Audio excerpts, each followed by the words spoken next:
Hello students. देखिए, last class में हमने कुछ ग्लाइकोलिपिड्स के टाइप्स के बारे में डिस्कस किया था। और उस ग्लाइकोलिपिड्स के टाइप्स में मैंने एक लैक्टोसिल सीरेमाइड या ग्लोबोसाइड को इस पर्टिकुलर ग्लाइकोग्लिसरोलिपिड के अंडर जो है डिस्कस किया था, जबकि वो इस पर्टिकुलर टाइप में नए होकर आप स्पिंगोलिपिड्स में इसको काउंट करेंगे, क्योंकि उसको मैंने यहाँ पर डिस्कस कर दिया था। और उसका पोजीशन जो है मैंने अभी जो है पर्टिकुलर इस वीडियो में मेंशन कर रहा हूँ यहाँ पर। देखिए, ये टाइप जो है इसका आप यहाँ पर मेंशन करेंगे। ये करेक्शन उसमें आप कर लीजिएगा, जो कि नेचुरल ग्लाइकोस्पिंगोलिपिड्स को जो है वो रिप्रेजेंट कर रहा है। और एसिडिक ग्लाइकोस्पिंगोलिपिड्स जो कि दूसरा टाइप मैंने बताया था, तो आप इसको इस पर्टिकुलर टाइप में जो है डिस्कस करेंगे यहाँ पर। ग्लाइकोस्पिंगोलिपिड, स्पिंगोलिपिड का मतलब टाइप ये है ग्लोबोसाइड, जिसमें दो या तीन या चार जो है कार्बोहाइड्रेट मॉलिक्यूल्स प्रेजेंट होते हैं। अभी देखते हैं नेक्स्ट अपन। अब देखिए यहाँ पर यही जो ओलिगोसेकेराइड्स या फिर जो ग्लूकोज या कार्बोहाइड्रेट के मॉलिक्यूल्स है, वो कैसे एंटीजेनिक प्रॉपर्टी शो करते हैं, उस पर्टिकुलर टॉपिक को समझने के लिए मैंने कुछ यहाँ पर रिप्रेजेंट किया है। हम जो है ये समझेंगे यहाँ पर कि कैसे कार्बोहाइड्रेट का मॉलिक्यूल एज एंटीजन वर्क करता है। तो आप देखिए कि ये एक पर्टिकुलर मैं स्पिंगोग्लाइकोलिपिड का मॉलिक्यूल शो कर रहा हूँ। और स्पिंगोग्लाइकोलिपिड मॉलिक्यूल के साथ एक छोटा शॉर्ट जो है ओलिगोसेकेराइड चेन जो है यहाँ पर बाइंड किया हुआ है। इस चेन में कुछ मैंने कार्बोहाइड्रेट के मॉलिक्यूल को शो किए हुए हैं, जैसे glucose, galactose, N acetyl glucosamine, galactose. इस शॉर्ट चेन में जो है ये कार्बोहाइड्रेट के मॉलिक्यूल्स आपस में कुछ पर्टिकुलर ग्लाइकोसाइडिक बॉन्डिंग से जो है कनेक्ट है। और इस ओलिगोसेकेराइड चेन के साथ एक मॉलिक्यूल को मैंने टर्मिनल शुगर के रूप में रिप्रेजेंट किया है, जो कि एंटीजेनिक प्रॉपर्टी शो करेगा। तो यहाँ पर सबसे पहले जो एंटीजेनिक प्रॉपर्टी शो कर रहा है टर्मिनल शुगर का मॉलिक्यूल, वो मैं फ्यूकोज शो किया है। फ्यूकोज का मॉलिक्यूल इस पर्टिकुलर ओलिगोसेकेराइड चेन के साथ अल्फा 1 2 ग्लाइकोसाइडिक बॉन्डिंग से बाइंड किया है या ऐड किया गया है, जो कि इस पर्टिकुलर पूरी स्ट्रक्चर को एक एंटीजेनिक प्रॉपर्टी प्रोवाइड कराता है। और उस एंटीजन को आप क्या बोलते हैं? एच एंटीजन, जो कि मोस्टली प्रेजेंट होता है O blood group, A B, जो भी ब्लड ग्रुप्स हैं उसके अंदर एच एंटीजन जो है कॉमनली प्रेजेंट हो गई होगा। जो कि इस आरबीसी की, ये जो आरबीसी है इसकी आप मान के चलें सरफेस पर जो है ये रिप्रेजेंट है। ये आरबीसी मैंने यहाँ पर रिप्रेजेंट की है, और इस आरबीसी की सरफेस पे ये एंटीजन प्रेजेंट हुआ है, एच एंटीजन। तो इस पूरी स्ट्रक्चर को एक बार यहाँ पर देखें आप कि एक स्पिंगो ग्लाइकोलिपिड का मॉलिक्यूल है। यहाँ पर प्रोटीन का मॉलिक्यूल भी हो सकता है, लेकिन यहाँ पर मैं लिपिड का मॉलिक्यूल शो कर रहा हूँ। इस लिपिड के साथ कोवलेंटली बाइंड है ये ओलिगोसेकेराइड चेन, और इस ओलिगोसेकेराइड चेन के साथ बाइंड है ये टर्मिनल शुगर, जो कि वैरायटी शो कर रहा है डिफरेंट टाइप के एंटीजन की। तो यहाँ पर फ्यूकोज को ऐड करने के लिए जो एंजाइम रिस्पॉन्सिबल है, यानी कि इस पर्टिकुलर टर्मिनल शुगर को यहाँ पर ऐड करने के लिए कोई ना कोई एंजाइम रिस्पॉन्सिबल होगा। उस एंजाइम का नाम है यहाँ पर फ्यूकोज ट्रांसफेरेज। इस ग्लूकोज ट्रांसफरेज के भी दो टाइप होते हैं, बिकॉज ये जो ओलिगोसेकेराइड चेन है, जिसको अपन प्रिकर्सर सब्सटेंस के रूप में मान रहे हैं, जो कि सभी में क्या है, एक प्रिकर्सर के रूप में काम करेगा। क्योंकि ये सभी जितने भी एंटीजेनिक वेराइटीज बनेंगी या मॉलिक्यूल बनेंगे, उनके अंदर ये वाला पार्ट जो है ओलिगोसेकेराइड चेन का वो कॉमन रहेगा, और टर्मिनल शुगर जो है वो चेंज होती रहेगी। तो टर्मिनल शुगर को ऐड करने के लिए रिस्पॉन्सिबल एंजाइम जो है वो डिफरेंट डिफरेंट होंगे। लेकिन मैं यहाँ पर जो एंजाइम आपको शो कर रहा हूँ जो कि फ्यूकोज को ऐड करेगा, वो कौन सा है?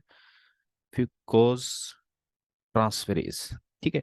तो ये फ्यूकोज ट्रांसफेरेज जो है फ्यूकोज को यहाँ पर ऐड करेगा, और जो ऐड करने के बाद जो बॉन्डिंग क्रिएट होगी वो कौन सी? Alpha 1 2 glycosidic bonding. और फ्यूकोज का जो कन्फर्मेशन है यहाँ पर एल वाला जो है रिप्रेजेंट करेंगे, अल्फा एल फ्यूकोज जो है वो आप मेंशन करेंगे। तो यहाँ पर इसका जो स्टीरियोइसोमेरिक फॉर्म है वो कौन सी? एल फॉर्म है। ठीक है। एल फ्यूकोज जो है यहाँ पर रिप्रेजेंट करनी है, ये जो है इसमें प्रेजेंट है। अब देखिए, इस ओलिगोसेकेराइड चेन की जो है कुछ वेराइटीज हैं, और वो वेराइटीज ये कंसीडर करेंगी, ये फिक्स करेंगी कि ये वाली जो एंटीजन है वो किसी बायोलॉजिकल फ्लूइड में रिप्रेजेंट करना है या फिर किसी आरबीसी के सरफेस पे रिप्रेजेंट करना है।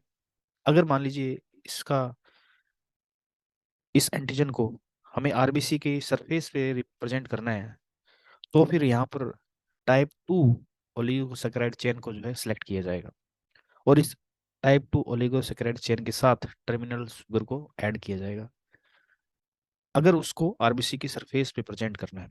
तो इसके टाइप 2 ओलिगोसैकेराइड चेन की क्या प्रॉपर्टीज हैं? इस टाइप 2 ओलिगोसैकेराइड चेन में जो ये कार्बोहाइड्रेट के मॉलिक्यूल्स हैं, उसमें एक मॉलिक्यूल्स जो है एन एसिटाइल ग्लूकोसेमाइन का है, और ये एन एसिटाइल ग्लूकोसेमाइन का मॉलिक्यूल दोनों तरफ जो है मॉलिक्यूल के साथ जो बाइंडिंग शो करेगा यहाँ पर और यहाँ पर, वो दोनों तरह की बाइंडिंग जो है कौन सी होगी? बीटा 1,3 ग्लाइकोसाइडिक बॉन्डिंग को represent, sorry, beta 1,3 glycosidic bonding इस तरफ, और बीटा 1,4 ग्लाइकोसाइडिक बॉन्डिंग इस तरफ, यानी कि दोनों तरफ जो है अलग अलग टाइप की ग्लाइकोसाइडिक बॉन्डिंग रिप्रेजेंट करेगा टाइप 2 ओलिगोसैकेराइड चेन। यहाँ पर देखिए आप, ये वाला मॉलिक्यूल बीटा 1,4 यानी कि 4 नंबर कार्बन जो है एन एसिटाइल ग्लूकोसेमाइन का इस गैलेक्टोज मॉलिक्यूल के साथ बाइंड किया हुआ है, और यहाँ पर जो है अल्फा 1, बीटा 1,3 ग्लाइकोसाइडिक बॉन्डिंग जो है उससे ये कनेक्ट है। तो दोनों अलग अलग टाइप की ग्लाइकोसाइडिक बॉन्डिंग है किसमें? टाइप 2 ओलिगोसैकेराइड चेन में। और यहाँ पर जो रिस्पॉन्सिबल एंजाइम है, जो कि रिस्पॉन्सिबल जो जीन है जो कि फ्यूकोज को ऐड करने के लिए जो है एंजाइम को ट्रांसलेट करेगा, वो है फ्यूकोस ट्रांसफरेज फर्स्ट। ठीक है, एफयूटी फर्स्ट जीन जो है वो रिस्पॉन्सिबल है। ये वाला जीन जो है वो इस पर्टिकुलर टाइप 2 के लिए रिस्पॉन्सिबल है। तो यहाँ पर देखें आप, और अगर मान लीजिए इस एंटीजन को कोई बायोलॉजिकल फ्लूइड में सिक्रेट करवाना है, सिक्रेशन के लिए रिस्पॉन्सिबल है कोई एंटीजन, जो कि सिक्रेशन जो मटेरियल उसके अंदर प्रेजेंट है, तो फिर वहां पर जो है यहाँ से कौन सा टाइप जो सिलेक्ट किया जाएगा इस मॉलिक्यूल में? देखिए, अगर मान लीजिए एंटीजन को, मैं फिर से रिपीट कर रहा हूँ, किसी सिक्रेशन या फिर बायोलॉजिकल फ्लूइड में इसको प्रेजेंट करना है, तो फिर वहां पर जो है जीन काम करेगा फ्यूकोज ट्रांसफेरेज सेकंड या एसई जीन, जो कि इस पर्टिकुलर ओलिगोसैकेराइड चेन के टाइप फर्स्ट को जो है इनकॉर्पोरेट करवाएगा, और इस टाइप फर्स्ट के साथ जो है टर्मिनल शुगर को ऐड करवाएगा। उसके लिए जो रिस्पॉन्सिबल है वो कौन सा है? बीटा 1,3 लिंकेज, जो कि एन एसिटाइल ग्लूकोसेमाइन, एन एसिटाइल ग्लूकोसेमाइन की इस पर्टिकुलर मॉलिक्यूल के साथ बीटा 1,3 ग्लाइकोसाइडिक लिंकेज है, और इस पर्टिकुलर गैलेक्टोज के साथ बीटा 1,3 लिंकेज है, यानी कि टाइप फर्स्ट के अंदर जो है दोनों तरफ जो लिंकेज का टाइप है वो कैसा होगा? सेम होगा, बीटा 1,3 लिंकेज। तो आप इस चीज का ध्यान रखें कि अगर मान लीजिए इस पर्टिकुलर एंटीजन को किसी आरबीसी के सरफेस पे प्रेजेंट करना है, तो फिर वहां से कौन सा टाइप सेलेक्ट किया जाएगा? सेकंड टाइप का ओलिगोसैकेराइड चेन सेलेक्ट किया जाएगा, और रिस्पॉन्सिबल जो एंजाइम है वो कौन सा होगा? एफयूटी फर्स्ट जीन जो है रिस्पॉन्सिबल होगी, जो कि इस पर्टिकुलर फ्यूकोसिल ट्रांसफरेज एंजाइम को ट्रांसलेट करेगा। और अगर इसको किसी सिक्रेशन यानी कि बायोलॉजिकल फ्लूइड में अगर रिप्रेजेंट करना है, तो फिर वहां पर कौन सा ओलिगोसैकेराइड चेन को सिलेक्ट किया जाएगा? टाइप फर्स्ट वाले जो है चेन को सिलेक्ट किया जाएगा। तो ये दोनों डिफरेंस है, थोड़ा ध्यान रखें कि अपन को एंटीजन को प्रेजेंट कहाँ करना है, उसके अकॉर्डिंग जो है ये ओलिगोसैकेराइड चेन को सिलेक्ट किया जाएगा। और फ्यूकोज को ऐड करने के लिए जो रिस्पॉन्सिबल एंजाइम है फ्यूकोज ट्रांसफरेज है, और वो दो टाइप में प्रेजेंट है, एफयूटी फर्स्ट और FUT second, according to the oligosaccharide chain type. ठीक है, अब इस पर्टिकुलर एच एंटीजन का जीन जो है वो एक पर्टिकुलर कौन से क्रोमोसोम पर प्रेजेंट है? पी, यानी कि शॉर्ट आर्म और 19 नंबर क्रोमोसोम पर इसके जीन प्रेजेंट होते हैं, ये भी आप ध्यान रखें। इन डायग्राम्स में मैंने शो किया है, यहाँ पर देखिए, यह देखिए आप यहाँ पर कि ये जो fucose molecule for alpha 1,2 glycosidic bonding के साथ रिप्रेजेंट है, यहाँ पर भी मैंने शो किया उसको। और यहाँ पर जो रिस्पॉन्सिबल टाइप फर्स्ट को ऐड करने के लिए जो रिस्पॉन्सिबल एंजाइम है वो अल्फा 2 फ्यूकोज ट्रांसफरेज सेकंड है, जो कि यहाँ पर मैंने बीटा 1,3 ग्लाइकोसाइडिक बॉन्डिंग शो की है, यहाँ पर भी बीटा 1,3 ग्लाइकोसाइडिक शो की है। तो ये वाला सिक्रेशन जब करवाना है किसी एच एंटीजन का, अगर इस एच एंटीजन को, ये वाला, ये पूरा पूरा एच एंटीजन को रिप्रेजेंट कर रहा है, लेकिन इसके साथ ए और बी एंटीजन मैंने शो किए हैं, ये बन सकते हैं कि अगर हम दूसरे मॉलिक्यूल देखेंगे अभी नीचे जब जुड़ेंगे तो फिर ये इस तरह का काम करेगा, लेकिन ये सिक्रेशन में अगर उसको पार्टिसिपेट करवाना है एंटीजन को, तो ये वाला F U T second responsible है टाइप फर्स्ट में। और अगर सरफेस से रिप्रेजेंट करना है तो FUT फर्स्ट, ये FUT यहाँ पर, हाँ ये हो गया सेकंड टाइप चेन जो कि सरफेस पे रिप्रेजेंट करने के लिए रिस्पॉन्सिबल है, और वहाँ एंजाइम कौन सा हो जाएगा, FUT फर्स्ट। ठीक है, यहाँ पर बॉन्डिंग में देखो डिफरेंस है, β1,4 है, यहाँ पर β1,3 है। ये दोनों डिफरेंसेस आप ध्यान रखें इस डायग्राम के थ्रू। अब देखिए, अगर मान लीजिए इस H एंटीजन के साथ N एसिटाइल ग्लैक्टोसेमाइन को ऐड कर दें अगर हम टर्मिनल शुगर के रूप में, तो फिर वहां पर एंटीजन का टाइप कौन सा बन जाएगा, ए एंटीजन। यानी कि ए एंटीजन में जो टर्मिनल शुगर मॉलिक्यूल है वो कौन सा होता है, N एसिटाइल ग्लूकोसेमाइन। और वो कौन सी बॉन्डिंग से बाइंडिंग किया हुआ है, α1,3 ग्लाइकोसाइडिक बॉन्डिंग। किसके साथ, α1,3 ग्लाइकोसाइडिक बॉन्डिंग। यहाँ पर अल्फा है, ध्यान रखें, α1,3 ग्लाइकोसाइडिक बॉन्डिंग है। और इसके लिए जो रिस्पॉन्सिबल एंजाइम है जो इस मॉलिक्यूल को ऐड करवाएगा वो है N एसिटाइल गैलेक्टोसमाइन ट्रांसफेरेज। और इस तरह से जो है वो फाइनली ए एंटीजन का फॉर्मेशन करेगा। और ए एंटीजन में फिर हमें दो तरह की फिनोटाइप जो देखने को मिलती है, एक फिनोटाइप को A1 फिनोटाइप बोलते हैं और दूसरी को A2 फिनोटाइप। ये दोनों अलग अलग फिनोटाइप को हम कैसे आइडेंटिफाई करेंगे, अगर A1 फिनोटाइप है इसका मतलब वो ब्रांच्ड ए एंटीजन को रिप्रेजेंट कर रहा है। किसे रिप्रेजेंट कर रहा है, ब्रांच्ड ए एंटीजन को रिप्रेजेंट कर रहा है, और मोस्टली प्रेजेंट होता है ये, और ये एडल्ट RBC के अंदर जो है आपको शो देखने को मिलेगा, जो कि मोस्टली प्रेजेंट है।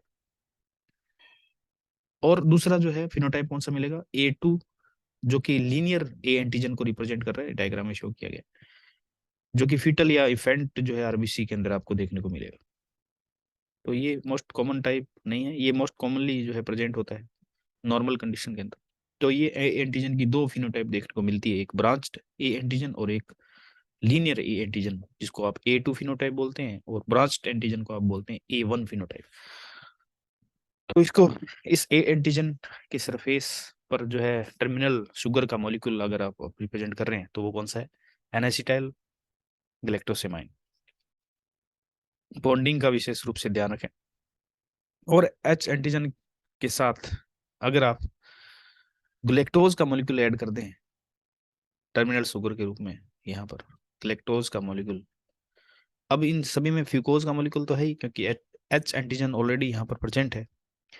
तो इस H एंटीजन के साथ ग्लैक्टोज का मॉलिक्यूल और जुड़ जाए, जो कि एक टर्मिनल जो है शुगर के रूप में काम कर रहा है, इसको ऐड करने के लिए जो रिस्पॉन्सिबल एंजाइम है वो कौन सा है, ग्लैक्टोज ट्रांसफरेज।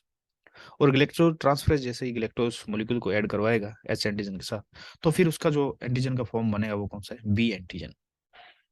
इस तरह से जो है आप देखेंगे कि डिफरेंट टाइप के एंटीजन का फॉर्मेशन होता है, जिसमें से H एंटीजन जो है उसके जो जीन है वो 19 नंबर क्रोमोसोम पर प्रेजेंट है, और A और B एंटीजन के जो जीन है वो 9 नंबर क्रोमोसोम पर प्रेजेंट है, और शॉर्ट आर्म पर प्रेजेंट है। तीन तरह के एंजाइम का नाम आपको ध्यान रखना है, फ्यूकोज ट्रांसफरेज, जिसमें दो टाइप है, फर्स्ट और सेकंड, और एक है एन एसिटाइल ग्लैक्टोसेमाइन ट्रांसफरेज, और एक है आपका ग्लैक्टोज ट्रांसफरेज। तो इस तरह से आपको जो है ये तीन तरह के एंजाइम के नाम इसमें पर्टिकुलर मेंशन करने हैं। अब देखिए इसके अंदर जो है डिफरेंट टाइप ऑफ एंटीजन का फॉर्मेशन हुआ है according to the transferase enzyme, और टर्मिनल शुगर के मॉलिक्यूल जो कि रिलेवेंट एंटीजन के साथ बाइंड करेगा, और रिलेवेंट एंटीजन जो है, रिलेवेंट एंटीजन का टाइप जो है फिक्स करेगा कौन, टर्मिनल शुगर का मॉलिक्यूल। तो इसमें आप स्पेशली इन दोनों टाइप का भी विशेष रूप से ध्यान रखें, टाइप फर्स्ट और सेकंड का, जो कि कौन से टाइप के एंटीजन है, यानी कि वो सरफेस पे रिप्रेजेंट करना है या फिर उसको सिग्रेशन में आपको रिप्रेजेंट करना है, उसके अकॉर्डिंग जो है सिलेक्ट किया जाएगा ओलिगोसैकेराइड चेन को। इस चीज में इस पर्टिकुलर टॉपिक में ये डिफरेंट वेराइटीज हैं एंटीजन की, जिसको आप नोट करेंगे। देखिए इसको कॉपी कर लीजिए। उसके बाद में देखिए आप नेक्स्ट जो है टॉपिक, अब इसमें कुछ ऐसे टॉपिक्स को सिलेक्ट किया गया है जो कि पर्टिकुलर अगर कोई कार्बोहाइड्रेट का मॉलिक्यूल या जो स्पिंगो लिपिड्स का या ग्लाइकोलिपिड का मॉलिक्यूल जो कि एक पर्टिकुलर एंजाइम के डेफिशिएंसी के कारण उस पर्टिकुलर सेल के अंदर जो है एक्युमुलेट हो रहा है, मान लीजिए इस पर्टिकुलर लाइसोसोमिक ये सेल है, और इस लाइसोसोम में मान लीजिए कोई मॉलिक्यूल जो है वो एक्युमुलेट हो रहा है क्योंकि एक विशेष प्रकार का जो है एंजाइम वहाँ पर डेफिशिएंट है, और इस पर्टिकुलर ग्लाइकोलिपिड या स्फिंगोलिपिड मॉलिक्यूल के इस पर्टिकुलर सेल के अंदर जो है एक आपके गैदरिंग होने के कारण या फिर जो है स्टोर होने के कारण ये पर्टिकुलर सेल जो है वो क्या हो जाती है, डिग्रेड हो जाती है। ये सेल जो है वो डिग्रेड हो जाती है, चाहे तो वो नर्व सेल का लाइसोसोम हो सकता है, किसी और सेल का, ब्रेन के न्यूरॉन का जो है कोई लाइसोसोमिक सेल हो सकता है। तो इस पर्टिकुलर प्रॉपर्टी के कारण यहाँ पर कुछ डिफरेंट टाइप के डिजीज को मैं शो कर रहा हूँ, जो कि एग्जामिनेशन पॉइंट ऑफ व्यू से इम्पोर्टेंट है। जैसे सैंडहोफ डिजीज हो गया, टेसेक डिजीज हो गया, फेवरे डिजीज हो गया, गाउचर डिजीज हो गया।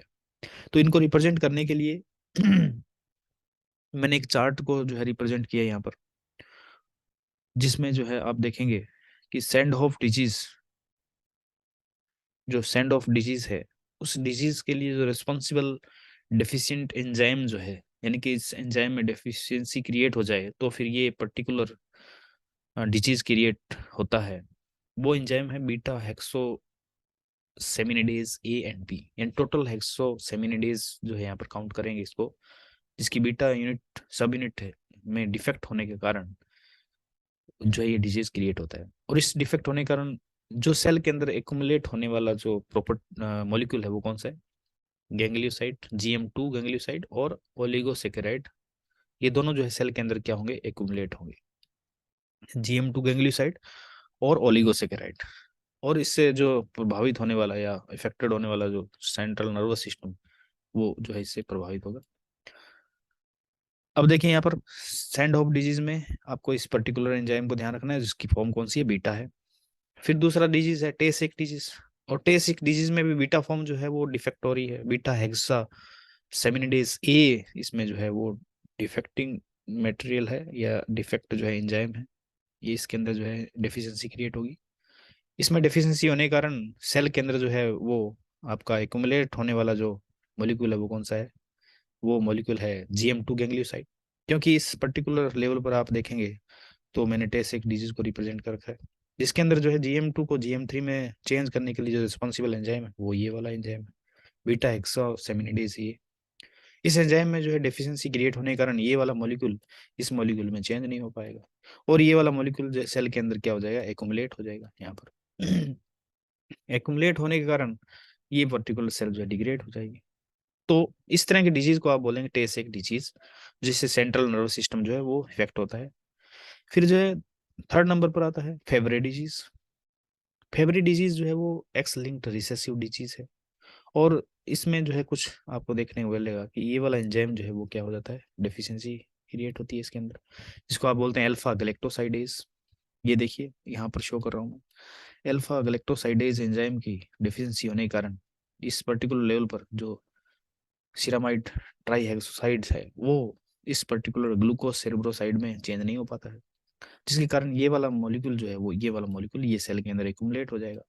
ये मॉलिक्यूल सेल में, यानी कि लाइसोसोमल जो सेल है उसके अंदर वो क्या हो रहा है, एक्युमुलेट हो रहा है, और ये सेल के अंदर एक्युमुलेट हो जाएगा तो फिर ये सेल जो है डिग्रेड हो जाएगी। और यहाँ से जो है जो डिजीज इस पर्टिकुलर साइंटिस्ट ने डिस्कवर किया उसको आप बोलते हैं फेब्रे, तो इसलिए इसको फेब्रे डिजीज बोल देते हैं। लेकिन यहाँ पर जो इस एंजाइम में जो डिफिकल्टी इश्यू हो रही है वो अल्फा फॉर्म के कारण हो रही है, ये ध्यान रखें।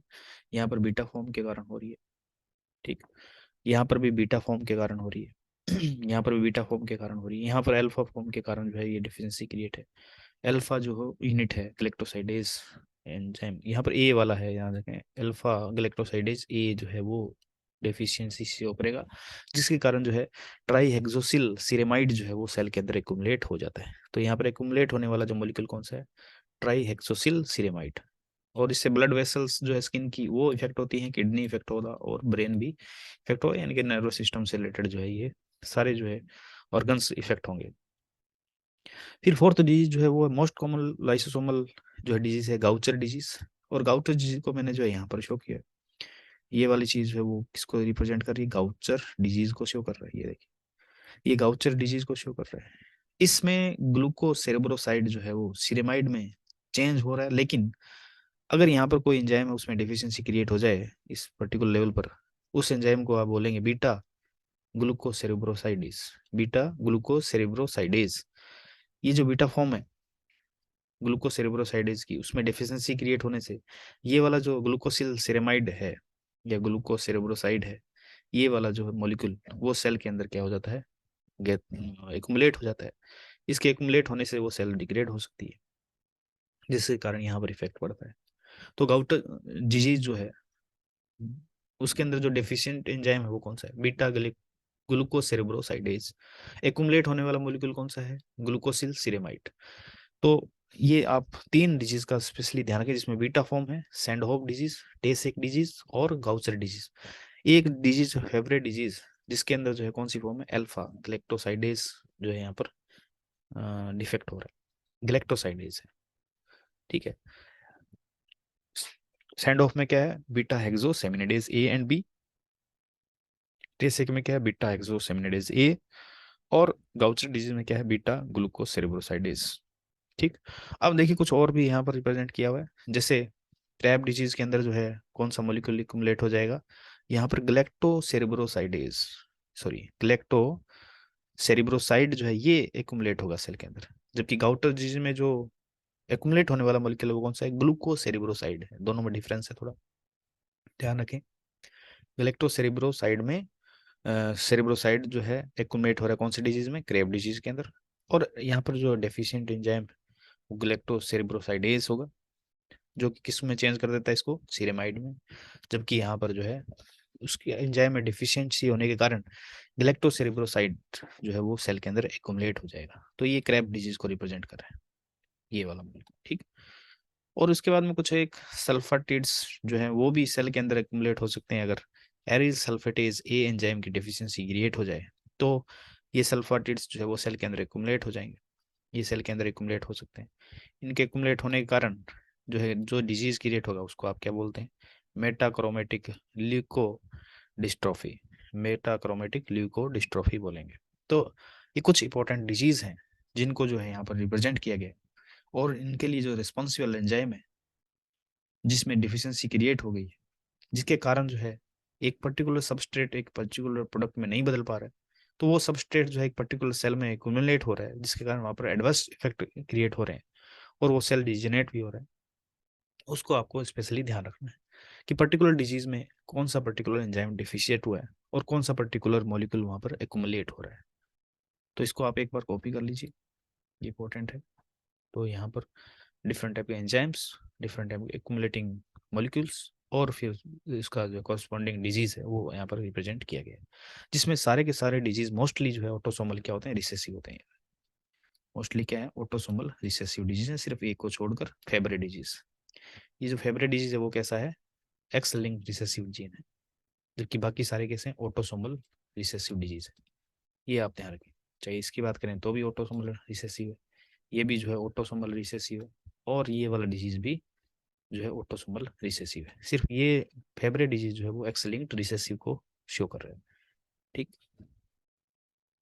तो ये कुछ इंपॉर्टेंट चीजें हैं जो आपको ध्यान रखनी है, और इसमें आपको स्पेशली किस इंफॉर्मेटिव बेसिस है, तो इन इंफॉर्मेशन को आप ध्यान रखें, क्योंकि पर्टिकुलर मैचिंग कॉलम मैचिंग वाला क्वेश्चन जो है यहाँ पर फॉर्म किया जा सकता है। अब इसके बाद में देखें आप कोलेस्ट्रॉल का मॉलिक्यूल, कि ये कोलेस्ट्रॉल के मॉलिक्यूल भी प्लाज्मा मेम्ब्रेन में अपने आप को कैसे प्रेजेंट करते हैं। और डिफरेंट टाइप की जो है कोलेस्ट्रॉल के मॉलिक्यूल, चाहे वो यूकेरियोटिक सेल में हो, चाहे वो प्लांट सेल में हो, चाहे वो फंगल सेल है या प्रोकैरियोटिक सेल है, इन सभी में कैसे इन कोलेस्ट्रॉल मॉलिक्यूल की वेराइटीज जो है वो प्रेजेंट है, उनको हमें यहाँ डिस्कस करना है। उसकी एक पर्टिकुलर हमारा जो ये टॉपिक इसकी स्ट्रक्चर को स्टडी करने के टारगेट या पॉइंट ऑफ व्यू से हम डिस्कस कर रहे हैं कि इस पर्टिकुलर मॉलिक्यूल की स्ट्रक्चर कैसी है, और ये अपने आप को कैसे प्लाज्मा मेम्ब्रेन के बाकी जो लिपिड के मॉलिक्यूल्स है उसके साथ जो है अपने आप को बाइंड करवाता है, या फिर वहाँ पर एस्टेब्लिश करता है अपने आप को, और उसके प्रेजेंट होने से जो है क्या इफेक्ट पड़ता है प्लाज्मा मेम्ब्रेन की स्ट्रक्चर पर, चाहे तो वो प्रोकैरियोटिक हो, चाहे यूकैरियोटिक हो, चाहे वो प्लांट सेल है या फंगल सेल है। उन सभी में जो है वेराइटी ऑफ स्टीरोल मॉलिक्यूल हमें देखने को मिलती है, उनको हमें डिस्कस करना है। तो फर्स्ट ऑफ ऑल मैं यूकैरियोटिक सेल में या फिर जो एनिमल सेल में प्रीडोमिनेंटली जो प्रेजेंट मॉलिक्यूल है, जिसको आप कोलेस्ट्रॉल बोलते हैं, उसको डिस्कस कर रहे हैं। तो कोलेस्ट्रॉल मॉलिक्यूल जो है प्रीडोमिनेंटली किस में प्रेजेंट है? एनिमल सेल में प्रेजेंट है। प्रीडोमिनेंटली कहाँ प्रेजेंट है? एनिमल सेल में। और इस कोलेस्ट्रॉल मॉलिक्यूल की जो स्ट्रक्चर है वो कुछ इस तरह की दिखाई देती है। इस पर्टिकुलर स्केलेटन के अंदर मैंने कोलेस्ट्रॉल की स्ट्रक्चर को मेंशन किया है, जिस स्ट्रक्चर में आप देखेंगे कि 4 जो है रिंग स्ट्रक्चर प्रेजेंट है, और वो रिंग फ्यूज्ड है, और इस रिंग में 3 जो रिंग है वो हेक्सा साइक्लिक फॉर्म में है, और एक रिंग जो है वो पेंटा साइक्लिक फॉर्म में है। और ये चारों की चारों जो रिंग्स हैं वो आपस में क्या है? फ्यूज्ड है। इनको A B C और D से रिप्रेजेंट किया गया है। और ये जो पूरा का पूरा येलो सर्कल से जो मैंने कवर किया है, ये येलो सर्कल जो है एक स्टीरॉयड न्यूक्लियस को रिप्रेजेंट करता है, क्योंकि स्टीरॉयड जो है मॉलिक्यूल जो है वो पर्टिकुलर जब इसकी बायोसिंथेसिस होती है कोलेस्ट्रॉल की, तो ऑक्सीजन की प्रेजेंस में ये दूसरे मॉलिक्यूल्स में चेंज होता है। यानी कि कोलेस्ट्रॉल के बायोसिंथेसिस में ऑक्सीजन का प्रेजेंस होना जरूरी है। तो ये जो रिंग वाली स्ट्रक्चर है स्टीरॉयड न्यूक्लियस को रिप्रेजेंट करता है, और ये रिंग वाली स्ट्रक्चर जो है वो प्लेनर स्ट्रक्चर है और रिजिड स्ट्रक्चर है।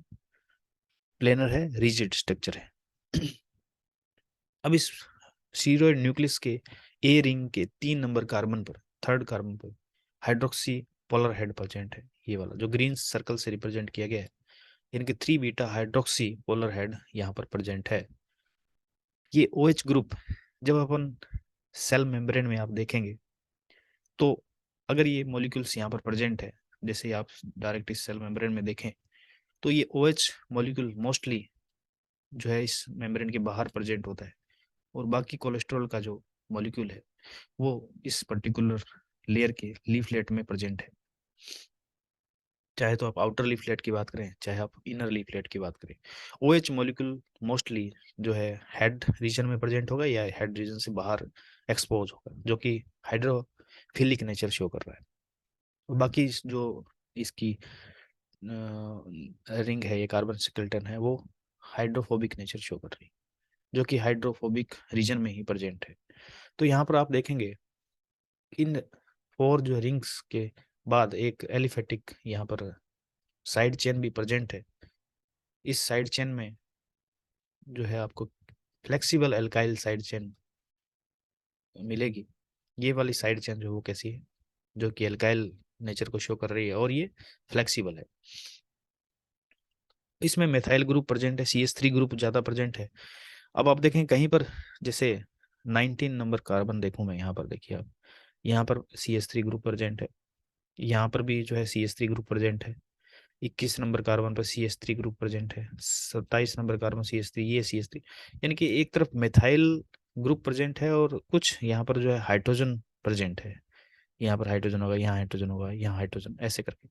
तो यहाँ पर मेथाइल ग्रुप वाला एक फेस बनेगा इस कोलेस्ट्रॉल का, और एक फेस ऐसा बनेगा जिसमें हाइड्रोजन मॉलिक्यूल्स जो है प्रेजेंट है। इस तरह से इस मॉलिक्यूल के अंदर टोटल 27 कार्बन को आप रिप्रेजेंट करते हैं। 27 कार्बन वाला जो है ये मॉलिक्यूल है, और इस मॉलिक्यूल के अंदर जो है 2 तरह के फेस जो है वो आइडेंटिफाई हुए हैं, जिसको आप बीटा फेस और अल्फा फेस से रिप्रेजेंट करते हैं। बीटा फेस जो है रफ फेस को रिप्रेजेंट करता है, और अल्फा जो फेस है वो स्मूथनेस या स्मूथ फेस को रिप्रेजेंट करता है। बीटा फेस की रफनेस का रीजन है कि यहाँ पर बहुत सारे ये मॉलिक्यूल मेथाइल ग्रुप प्रेजेंट है। 19, 18, 21, 26 जो ये कार्बन है, ये जो मेथाइल ग्रुप है, जो कि एक इसके रफ फेस को जो है फॉर्म करते हैं। तो यहाँ पर आप देखेंगे कि roughness of beta face is due to the protruding bulky methyl group. तो ये मेथाइल ग्रुप जो है वो बीटा फेस या रफ फेस का फॉर्मेशन करने के लिए रिस्पॉन्सिबल है।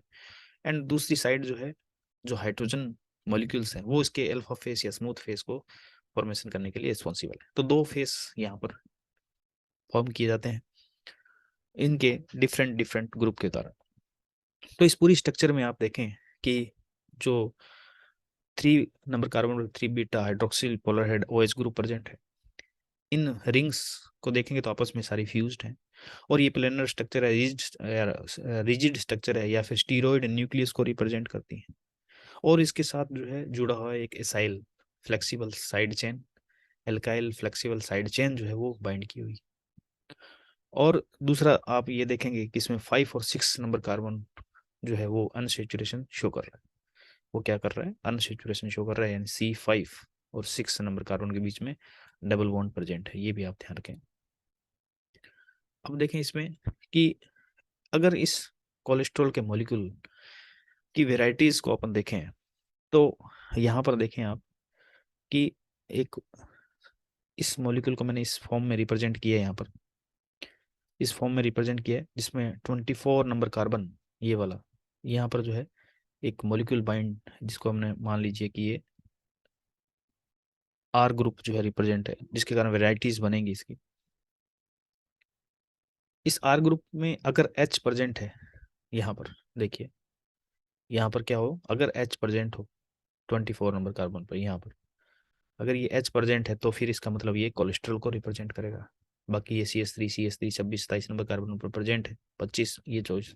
तो ये वाला जो वेराइटी शो कर रहा है एल्काइल मॉलिक्यूल, यहाँ पर H अगर प्रेजेंट है कोलेस्ट्रॉल का मॉलिक्यूल, और अगर यहाँ पर CS3 प्रेजेंट है इस R मॉलिक्यूल पर, अगर CS3 प्रेजेंट हो जाए तो फिर वो कैंपेस्ट्रोल मॉलिक्यूल, जो कि प्लांट में मोस्टली प्रेजेंट होता है, कैंपेस्ट्रोल का मॉलिक्यूल जो है बन जाएगा, जो कि प्लांट में रिप्रेजेंट करता है। ये दोनों प्लांट के जो है स्टीरोल मॉलिक्यूल है, फाइटोस्टीरोल भी इनको बोल दिया जाता है, जिसमें कंपेस्ट्रोल और दूसरा है सीटोस्टिरोल।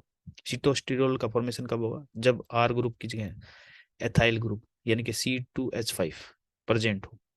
अगर ये C2H5 प्रेजेंट है इस R मॉलिक्यूल की जगह, तो फिर आप इसको बोलेंगे सीटोस्टिरोल।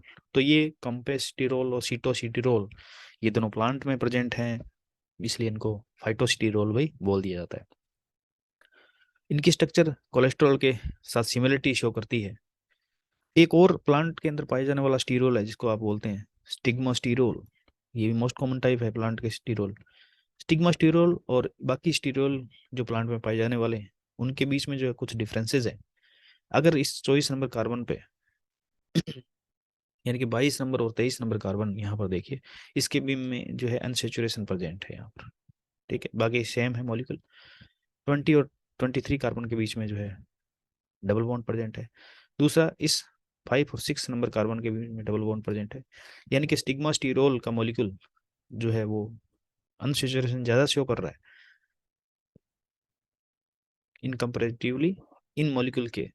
तो फिर यहाँ पर ये वाला प्लांट में पाए जाने वाला स्टिग्मा स्टीरोल का मॉलिक्यूल, जिसके अंदर जो है स्ट्रक्चरल डिफरेंस है, थोड़ा सा स्ट्रक्चरल डिफरेंस है अनसेचुरेशन के कारण। इसमें टोटल नंबर ऑफ कार्बन 27 है कोलेस्ट्रॉल के मॉलिक्यूल में, और कंपेस्ट्रॉल में भी 27 है। सॉरी, कंपेस्ट्रॉल में जो है एक कार्बन और इंक्रीज हो गया है यहाँ पर, तो ये अब 28। और सीटोस्टिरोल के अंदर 2 कार्बन हुए तो इसमें 29। तो सीटोस्टिरोल और स्टिग्मोस्टिरोल ये वाला मॉलिक्यूल, सीटोस्टिरोल और स्टिग्मोस्टिरोल, इन दोनों में देखेंगे तो आपको कितना कार्बन मिल रहा है, 29 कार्बन है। लेकिन हाइड्रोजन के मॉलिक्यूल यहाँ पर 50 है, क्योंकि यहाँ पर जो है एक ही डबल बॉन्ड प्रेजेंट है 5 और 6 नंबर मॉलिक्यूल के बीच में। जबकि स्टिग्मा स्टीरोल मॉलिक्यूल में हाइड्रोजन के नंबर 48 हो गए, क्योंकि यहाँ पर जो है 22 और 23 कार्बन के बीच में और अनसेचुरेशन प्रेजेंट है, जिस कारण 2 हाइड्रोजन कम। तो ये आप स्ट्रक्चरल डिफरेंस दोनों में ध्यान रखें। और के प्लांट के अंदर कोलेस्ट्रॉल के सिमिलर स्ट्रक्चर वाले जो है कुछ फाइटोस्टिरोल पाए जाते हैं।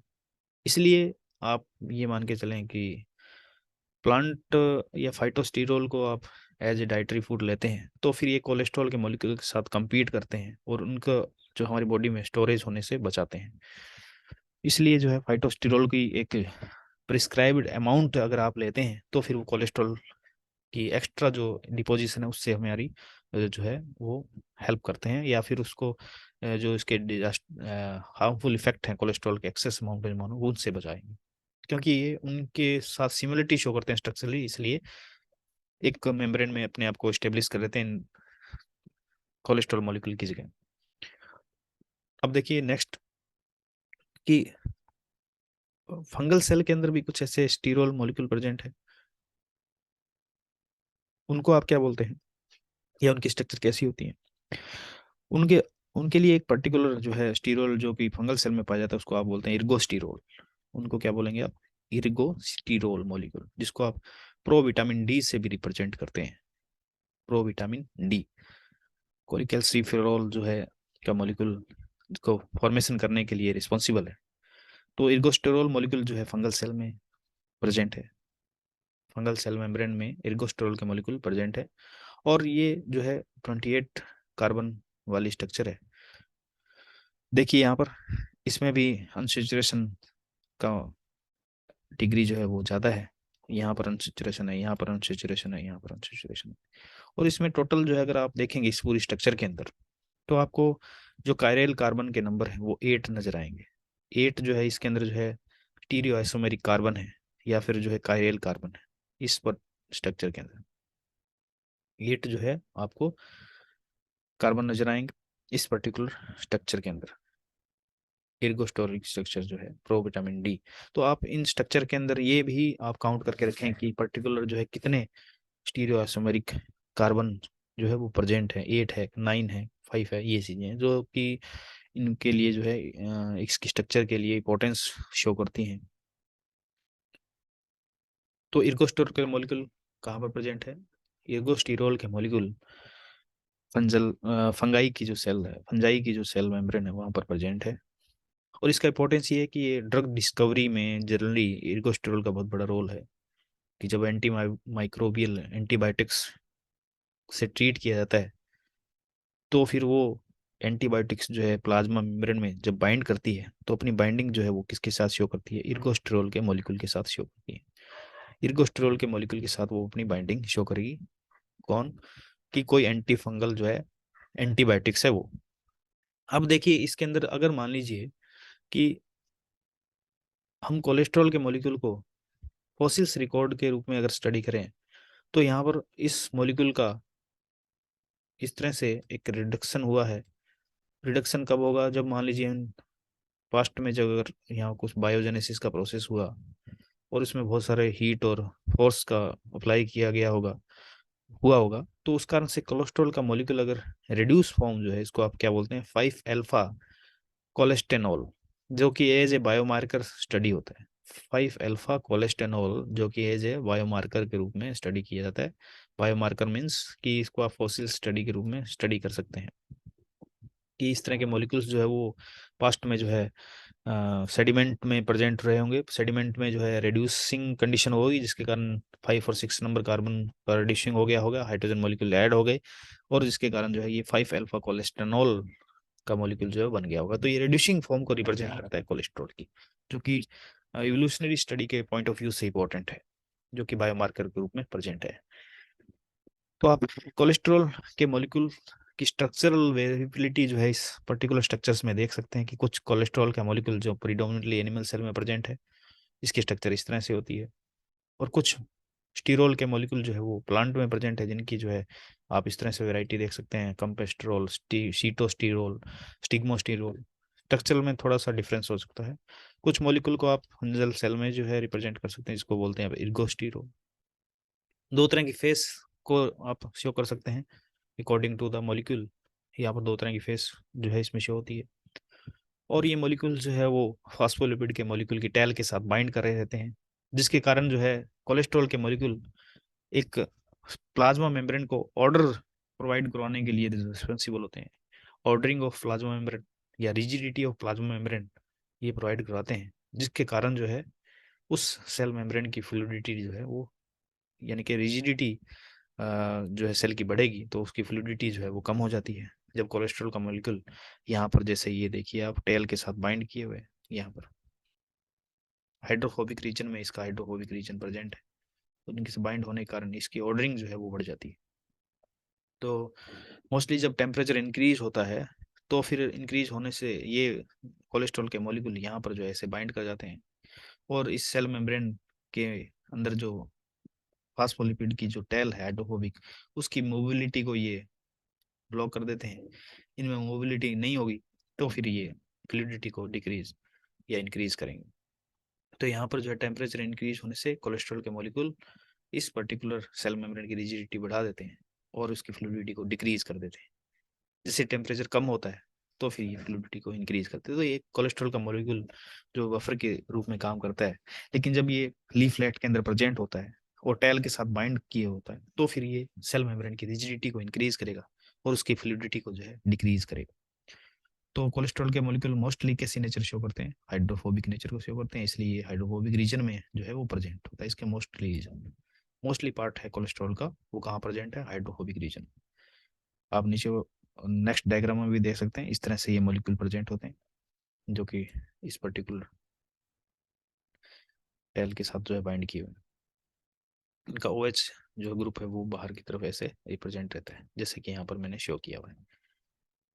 अब देखिए नेक्स्ट कि ये कोलेस्ट्रॉल का मॉलिक्यूल एनिमल सेल में हो गया, यूकेरियोटिक सेल में हो गया, या फिर प्लांट सेल के अंदर हो गया जो कि यूकेरियोटिक सेल है, या फिर जो है फंगल सेल में हो गया जो कि यूकेरियोटिक सेल है। लेकिन अब अपन बात करते हैं कि प्रोकैरियोटिक सेल में भी क्या कोलेस्ट्रॉल के मॉलिक्यूल प्रेजेंट होते हैं। देखो यहाँ पर नेक्स्ट स्लाइड में, हाँ बिल्कुल हम कह सकते हैं कि कुछ ऐसे मॉलिक्यूल्स होते हैं जो कि बैक्टीरियल सेल में भी प्रेजेंट है, जो कि एज एक कोलेस्ट्रॉल मॉलिक्यूल काम करते हैं। तो मैं यहाँ पर कुछ ऐसे मॉलिक्यूल की बात कर रहा हूँ जो कि कोलेस्ट्रॉल मॉलिक्यूल की तरह बिहेव करेंगे। उन मॉलिक्यूल्स को आप बोलते हैं होपेनॉइड्स। होपेनॉइड्स के मॉलिक्यूल्स हैं जो कि यू बैक्टीरिया में प्रेजेंट है, आर्की बैक्टीरिया में एब्सेंट है। आर्की बैक्टीरिया में इस तरह के कोई मॉलिक्यूल प्रेजेंट नहीं होता। सिर्फ और सिर्फ इनकी प्रेजेंस जो हमें कहाँ शो करनी है, इनकी प्रेजेंस हमें शो करनी है होपेनॉइड्स की बैक्टीरिया के अंदर या यू बैक्टीरिया के अंदर। और ये फंक्शनली जो है एनालॉग्स होते हैं किसके, स्टीरोल, जो कि यूकेरियोट के अंदर प्रेजेंट स्टीरोल है उसके साथ फंक्शनल सिमिलरिटी शो करते हैं, ना कि स्ट्रक्चर। तो ये एनालॉग स्ट्रक्चर है उसके। और दूसरा डिफरेंस ये है यहाँ पर कि दूसरा डिफरेंस ये है कि इसके अंदर जो है पर्टिकुलरली ये देखिए कि बायोसिंथेसिस के, ओपेनॉइड के जो बायोसिंथेसिस है उसमें आपको इस तरह से, आप इसको कॉपी कीजिए, नो ऑक्सीजन की रिक्वायरमेंट नहीं है, जबकि स्टीरोल के बायोसिंथेसिस में ऑक्सीजन की रिक्वायरमेंट होती है। दो डिफरेंसेस हैं इसमें।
तो इसमें ओपेनॉइड की स्ट्रक्चर है, ये आपने कॉपी कर लिया है, इसको हम डिस्कस करेंगे नेक्स्ट क्लास में। ओपेनॉइड की स्ट्रक्चर कैसे रिप्रेजेंट होती है बैक्टीरिया की सेल के अंदर और उसके मेन फंक्शन क्या होते हैं। जैसे कि आप स्लाइड में देख रहे हैं,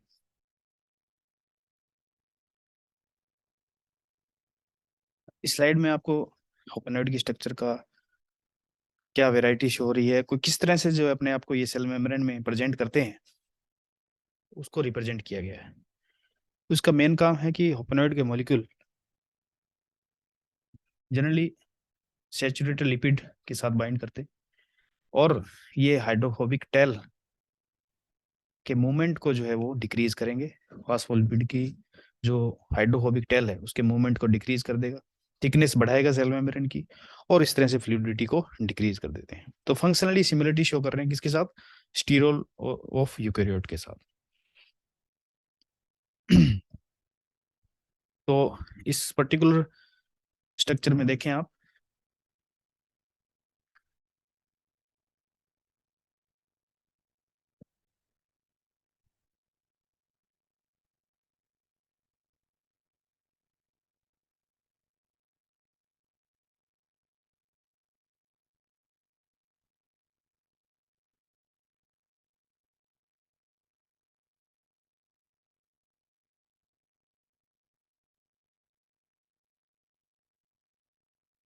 ये एक पेंटासाइक्लिक स्ट्रक्चर है, देखिए, जबकि कोलेस्ट्रॉल में पेंटासाइक्लिक नहीं था, यहाँ पर पेंटासाइक्लिक स्ट्रक्चर है, जिसमें से एक साइकिल जो है वो साइक्लोपेंटेनॉन है, और चार जो है साइक्लोहेक्सोन रिंग जो है रिप्रेजेंट की गई है यहाँ पर।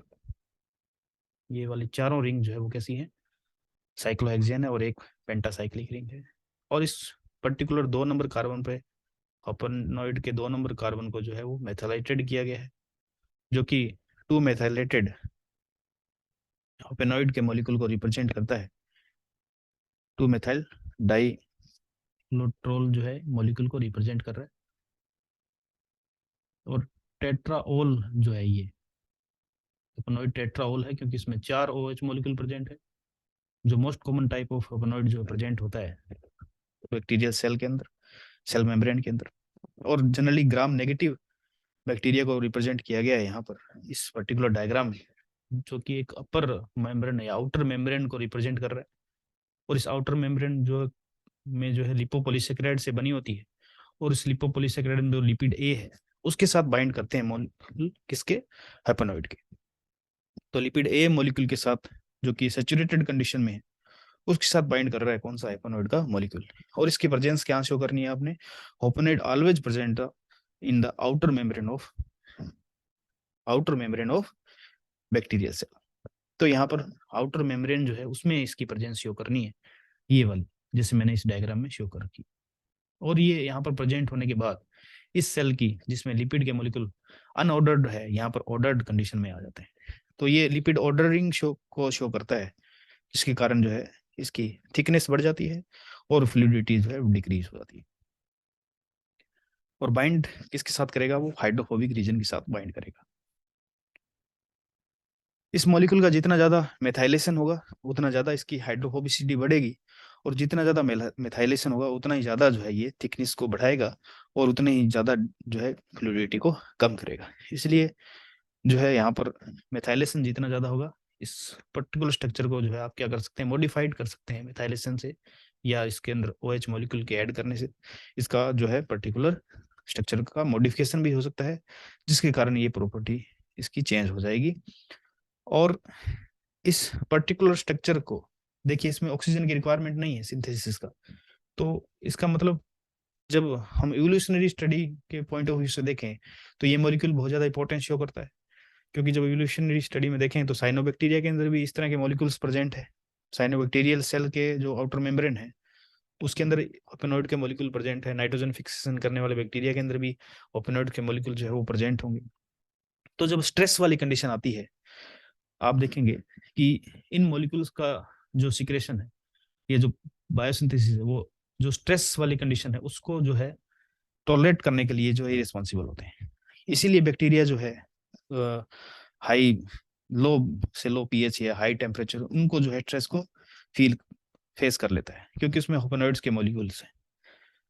और इसी कारण जो है इसमें 17, इस स्ट्रक्चर में देखिए 17 और 21 और 22 नंबर कार्बन जो है वो स्टीरियो आइसोमेरिक जो है कंडीशन को रिप्रेजेंट करते हैं। ये RS कॉन्फ़िगरेशन से वेरिएशन शो करता है, ये अल्फा और बीटा हाइड्रोजन से वेरिएशन शो करता है, और 17 नंबर कार्बन भी अल्फा बीटा हाइड्रोजन से वेरिएशन शो करता है।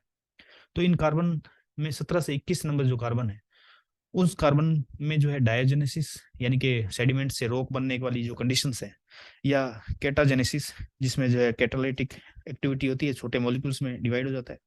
इन प्रोसेस के बाद इन जो है लास्ट या फास्ट के अंदर जो है हीट या प्रेशर के कारण इस तरह की जो है इवोल्यूशनरी जब स्टडी करते हैं इसकी, तो डायोजेनेसिस या कैटाजेनेसिस प्रोसेस से जो ये मॉलिक्यूल्स हैं वो इनकी स्टीरियोस्मिक कंडीशन जो है वो चेंज हो गई, और बहुत सारे डिफरेंट आइसोमर्स जो है इसके फाइंड आउट हुए। उन आइसोमर्स में जो थर्मल स्टेबिलिटी देखी गई, तो उन थर्मल स्टेबिलिटी के अकॉर्डिंग उन आइसोमर्स को हम ऑर्डरिंग करके यहाँ पर रिप्रेजेंट कर रहे हैं, जिसमें से अल्फा और बीटा फॉर्म जो है वो सबसे ज्यादा प्रीडोमिनेटली प्रेजेंट है।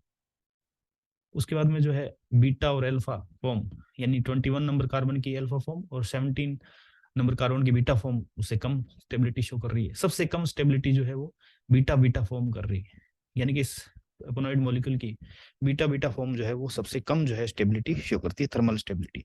तो यहाँ पर इवोल्यूशनरी पॉइंट ऑफ व्यू से ये मॉलिक्यूल्स जो है वो बायोमार्कर की तरह काम किए जा सकते हैं या स्टडी किए जा सकते हैं। तो ओपेनॉइड के मॉलिक्यूल्स भी बायोमार्कर की तरह जो है स्टडी किए जाते हैं। तो ये पर्टिकुलर ओपेनॉइड की स्ट्रक्चर्स है जो कि सिमिलरिटी शो कर रही है किसके साथ, फंक्शनली सिमिलरिटी शो कर रही है किसके साथ, स्टीरोल के मॉलिक्यूल के साथ। तो आप इन सभी को ध्यान रखें, होपनॉइड का मॉलिक्यूल, कोलेस्ट्रॉल का मॉलिक्यूल, और किस तरह से कार्बोहाइड्रेट का मॉलिक्यूल जो है एंटीजन की प्रॉपर्टी शो कर रहा है, और कौन कौन से डिजीज जो है पर्टिकुलर सेल में कार्बोहाइड्रेट के मॉलिक्यूल के एक्युमुलेट हो जाने के कारण या ग्लाइकोलिपिड के एक्युमुलेट हो जाने के कारण होते हैं, उनको आपको ध्यान रखना है। तो थैंक्स फॉर टुडे।